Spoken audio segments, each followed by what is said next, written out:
Hello, beautiful people. How you doing today? Here's Teacher Dan with one more class for you. And today we're going to find out what your level or your English level is and how much time you're going to need to go to the next level.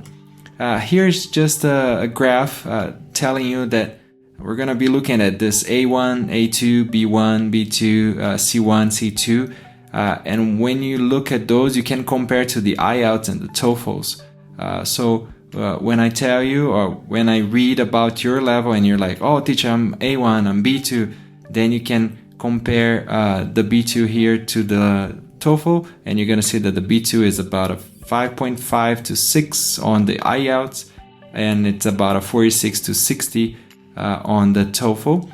And remember that these are all estimates, but it's a good guideline for you to start studying and continue studying, okay? Remembering, when I'm talking about hours, I'm talking about guided hours. Are hours that you're using to study English in a conscious way. You're thinking about, like, okay, now I'm gonna study English. Okay, I'm gonna watch this movie, but I'm gonna be studying English. And not just an idea that you had from your head, but something that a teacher told you to do, something that you have confidence that you're gonna learn something from that hour spent, okay? So let's start with the highest one, where everyone wants to be. The student that is a C2, keep listening, see if you are this student. You can understand with ease virtually everything heard or read. You can summarize information from different spoken and written sources, reconstructing arguments and accounts in a coherent presentation.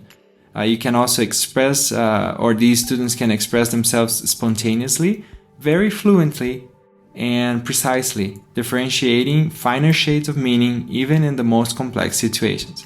So this is every student's dream, right? To get there, yes, about 1,000 to 1,200 hours, and that looks like a lot. But when you break it down in years, you're thinking about 4 years has 1,460 hours. I'm thinking about a student that studies every single day, okay, for at least an hour. So you can get there in 3 years and a half, 4 years of study. You can be really, really, really, really good in English. Okay, let's go from the C2 to the C1.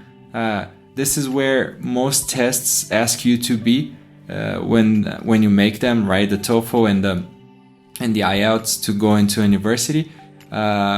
So a student that is a C1, see if that's you, can understand a wide range of demanding longer clauses and recognize implicit meaning, can express ideas fluently and spontaneously without much obvious searching for expressions, can use language flexibly and effectively for social, academic, and professional purposes, and can produce clear, well-structured, detailed text on complex subjects, showing controlled use of organizational patterns, connectors, and cohesive devices. So a student to get there, again, about 900 to 1,000 hours. And if we break it down, that's 2.5 years of study. So 2 years and a half, again, studying every day, giving at least 1 hour to the study of language every single day. Okay, let's go to the B2. The B2 student can understand the main ideas of complex text and on both concrete and abstract topics, including technical discussions in their field of specialization, can interact with a degree of fluency and spontaneity that makes regular interaction with native speakers quite possible without strain for either party, can produce clear, detailed text on a wide range of subjects and explain a viewpoint on a topic issue, giving the advantages and disadvantages of various options. To get there, you need about 700 to 800 hours of guided study, okay? It's not anything, it's guided study. And 2 years would be about 730 hours. So about 2 years you can get to a B2 if you study every single day. The next level down, it's a B1. The student that's a B1, he can understand the main points of clear, standard input on familiar matters regularly encountered in work, school, and leisure. So things that are familiar, right? They are always happening. Can deal with most situations likely to arise while traveling in an area where the language is spoken. can produce simple, connected text on topics that are familiar or personal interest, and can describe experiences and events, dreams, hopes, and ambitions, and briefly give reasons and explanations for options and plans. So this is where most of my students are, and to get there, they had to give at least 600 hours or 500 to 600 hours of study, and that's about a year and a half. If you think about it, it's a lot of work, but it's worth it. It's worth it, right? For you to go to a country and be able to just speak whatever you want and communicate and go to places, and so it's worth it. The student that's the A2, he can understand sentences and frequently use the expressions related to areas of most immediate relevance, like very basic personal and family information, shopping, local geography, employment. He can communicate in simple and routine tasks requiring a simple and direct exchange of information on familiar and routine matters, and can describe in simple term aspects of their background, immediate environment, and matters in area of immediate need. So this is like the second phase of the basic. So the student here, he's very limited. But to get there, he needs 350 to 400 hours. So that's about a year of study. Again, 1 hour every day. The A1 student is the basic student. He can understand and use familiar everyday expressions and very basic phrases aimed at the satisfaction of needs of a concrete type, can introduce themselves and others, and can ask and answer questions about personal details such as where he lives, people they know, and things they have. Can interact in a simple way, provide the other person talks slowly and clearly and is prepared to help.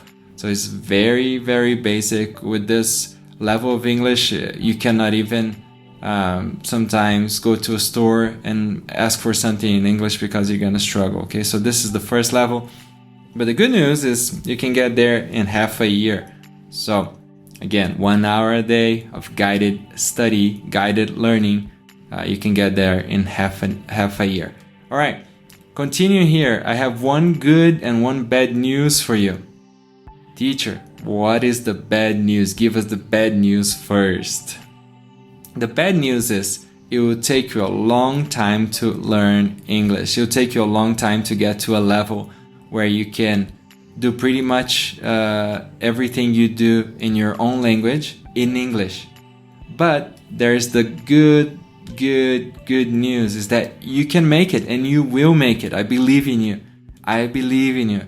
All you need to do is to take baby steps. What are baby steps? They're not very large, right? You don't go very far with baby steps. You go very close with baby steps. But guess what? If you do a baby step every day, if you study every day for 1 hour, one day you will get there. You will make it. I am pretty sure of it. Okay? And when you make it, just let me know, teacher, you were right. Baby steps. Just putting here one more time the graph here for you. Just remember, if you are a B1, you can get a 4 or 4.5 on IELTS. If you need an 8, you need to be a C2. So you're talking about 1,200 hours of study if you don't know any English so far. Okay. One more thing, real quick. Answer here for me in the comments these two questions. Please put number 1 and say what's your actual level. Just put number 1, A2, C3, not C3, C2, B2, okay? And then number 2, what is your goal? Where you want to reach, what is the level that you want to reach in your English language, okay? If you like this video, if you think of a friend that would like to listen to this video, just click on share it on Facebook, on Twitter, wherever you have your friends. And also don't forget to leave a like. Thank you so much for listening today, and never forget, English, if you don't use it, you lose it.